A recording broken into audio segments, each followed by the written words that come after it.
Man, that was a tough one. Such a close game that came down to the wire. Honestly, despite the loss, this was actually a good game for the Bulls. Yes, I know there were a lot of missteps, a lot of turnovers, and at the worst times, which I'll talk about. But all in all, when you factor in this was the Bulls' third game in 4 nights, they've been traveling all over the place. They go to Brooklyn, they come back home to Chicago, they go back east out to play Boston, then they play Toronto in a back-to-back on Sunday and Monday. The first game in Toronto, the next back in Chicago. Screw the NBA for this ridiculous schedule, by the way. But despite all of that, like, the Bulls played well, they hustled, they played with energy, they didn't give up even though they fell behind by double digits in the fourth quarter.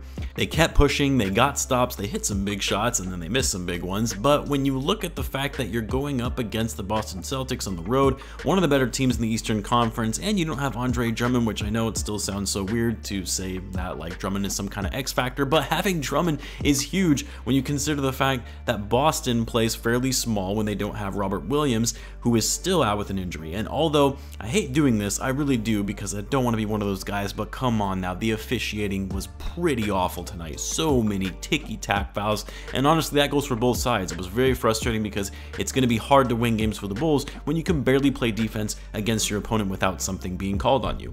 Now, the ball movement could have been better. I mean, that was the thing that stood out to me, was there was just way too much isolation ball from DeMar DeRozan. I mean, same goes for Jayson Tatum. Like, I don't want to see 2 guys combine for 42 free throws in a game, all right? That's not really exciting basketball. I love DeMar too, but there were times where he was trying to do a bit too much when he could have been setting up plays for others and deferring to his teammates. And the time he did defer, when the Bulls were down 3 with less than a minute to play, and he passed it off to Patrick Williams on a drive, and Pat lost the handle on it and turned it over to then the Bulls getting the ball back, and they gave it to him to take a 3, and he clanks it. I'll talk about Pat, but yeah, not the right guy to be going to down the stretch like that. I do think it's good to an extent because it gives Pat that experience and pressure moments on how to handle the play, but not when the Bulls made a comeback and could have stolen the game in Boston. You have to have your best players making those plays and taking the final shots. But for DeMar, I mean, I critique his ISO play, but come on, the dude carried the Bulls in this one, putting up 46 points. Like, yes, 20 of those points came on the foul line, but he was also making some incredible shots, getting to his spot, fighting through double teams, still managed to shoot 13 for 23, 5 assists, 3 rebounds, 2 steals, and a block. Just a great night from him, and a great battle between him and Jayson Tatum, although DeMar was more efficient than Tatum was overall in this one. Vucevic, I said this was a game where he really needed to shine, although I feel like I always say that now because it seems like a lot of teams are either without their starting center or play small ball 5. And I said it in the live game chat during the game, which thanks for those who joined, by the way, but I said Vucevic needs to have a monster, a much stronger second half, because his effort in the first half was not acceptable. When you're going up against old man Al Horford or Luke Cornett, Bulls legend, but still, it's Luke Cornett, you should be able to grab more than just 3 rebounds and a half. Well, Vucevic turned things around in the second half, finally started snagging some boards. Again, I believe he had 3 or 4 rebounds in the first half, and then hit some big shots, big threes late in the game that really brought the Bulls back into this one after they fell early in the fourth quarter. One of the most efficient games we have seen from Vucevic all season. Finishes the game with 24 points, 12 rebounds, 10 for 14 from the field, and 4 for 5 from 3. He had 3 threes in the fourth quarter alone, showing some of those clutch genes that we haven't really seen from Vucevic in a while. I don't really know what was going on with Zach Lavine tonight. He wasn't getting as involved as you would like to see from him. Granted, kind of goes back to what I was saying earlier about DeMar, maybe trying to do a little bit too much, but Zach should be putting up more shot attempts than just 13 in a close game like this. You should be getting the ball to Zach Lavine and deferring to him a bit more. But even when Zach did have some shots available to him, he passed them up. And even though he wasn't shooting great, he also wasn't shooting horrible where you say, it's not my night, let me defer to some other guys. Like, after he stole that ball at the end of the game off of that Patrick turnover, instead of either just taking it to the basket or spotting up for a 3, he passed it off to Patrick, which again wasn't a bad play because it was a pretty open look for Pat, but I would have expected Zach to go in on that in that moment. But yeah, 37 minutes, finished the game with 16 points, 6 for 13 shooting, 7 rebounds, and a -10. Again, I'm sure fatigue is also a factor. Both him and DeMar didn't have the best games against the Hornets either.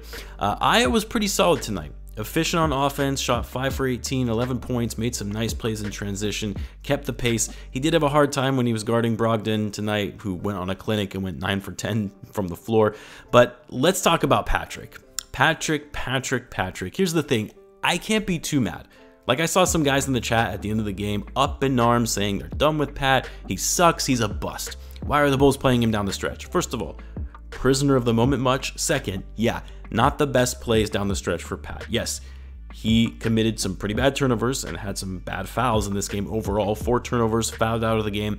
But 2 things that I like seeing from Pat, and it's why he was in there to close out the game. 1, he's still being aggressive. He's still playing with much more confidence than we saw at the beginning of the season. And the only way you're going to learn and develop is to be in those pressure moments and learn from your mistakes. And rather than just seeing Pat stand out on the corner like we saw so many times, he was doing quick cuts to the basket when DeMar was being doubled. And secondly, the other reason I can't be that mad at Pat about this game, he was hustling on defense tonight. Like, yes, Tatum scored 36 points. Yes, he got to the foul line 20 times, although some of those calls were just asinine.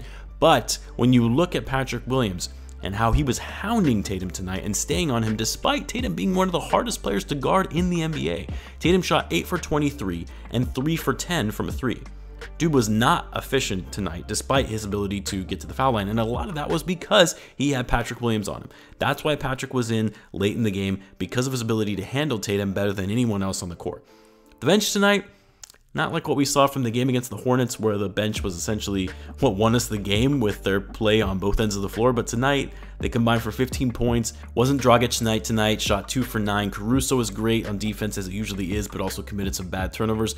Bench mob didn't come through tonight as much as we would like to see, which has really been a huge lift for the Bulls to demonstrate their depth over other teams. But hey, it's why we need our boy Drummond back in the mix. But it does sound like he's not really close in getting back out there, according to Billy Donovan before the game, which is really unfortunate because the Bulls really need his size and rebounding. I love Derrick Jones Jr., but playing him at the backup 5 isn't going to cut it. Overall, Bulls shot well tonight, 52%, 39% from 3. They just committed way too many turnovers, and it's also hard to win games when you only put up 20 assists as a team. You need more fluid ball movement, better pace. It's really why you need a guy like Lonzo Ball back in the lineup, which we did receive a pretty positive report pre-game from Billy Donovan that Lonzo is progressing well and has been running in the pool, working out that knee, getting it more agile and more comfortable again, and hopefully he'll be able to resume basketball activities again shortly.